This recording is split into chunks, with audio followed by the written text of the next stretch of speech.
பள்ளமெல்லாம் உயர்த்தப்படும்.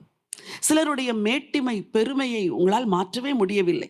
சிலருடைய அகந்தையை உங்களால் சீர்படுத்தவே முடியவில்லை. சிலருடைய திருக்கலான இருதயத்தை உங்களால் சரிப்படுத்தவே முடியாது. ஆனால் இங்கே ஆண்டவர் சொல்லுகிறார், சகல மலைகளும் குன்றுகளும் தாழ்த்தப்படும், கோணலானது செவ்வையாகி கரடு முரடானவை சமமாகும். உயர்த்துகிறார், தாழ்த்துகிறார், செவ்வையாக்குகிறார், சமமாக்குகிறார். இந்த உயர்வை கொடுப்பவர் தேவாதி தேவன். இப்பொழுது எல்லாம் சமமா இருக்கிறது. பள்ளங்கள் உயர்த்தப்பட்டு விட்டது, மலைகள் தாழ்த்தப்பட்டு விட்டது, கோணலானவை சீராகிவிட்டது, கரடு முரடானவை சமமாகிவிட்டது.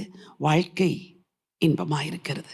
இந்த மாற்றத்தை கொடுக்கிறவர் இரட்சகரேசு. இந்த இரட்சகரேசு உங்கள் வாழ்க்கையில் வந்து இதை செய்வதற்கு நீங்கள் சில பிரயாசங்களை எடுக்க வேண்டும்.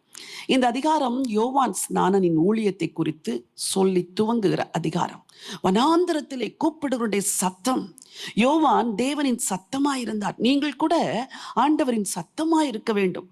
நீங்கள் எல்லா நேரமும் சத்தமிட்டு கொண்டிருந்தால் மக்கள் கேட்க மாட்டார்கள். ஆனால் அபிஷேகத்தால் நிறைந்து, ஆண்டவருடைய ஞானத்தால் நிறைந்து, ஞானத்தோடு பேசுகிற சில வார்த்தைகள் உங்கள் குடும்பத்தில் இருக்கிற பள்ளங்கள் மலைகள் எல்லாவற்றையும் சீர்படுத்தும்.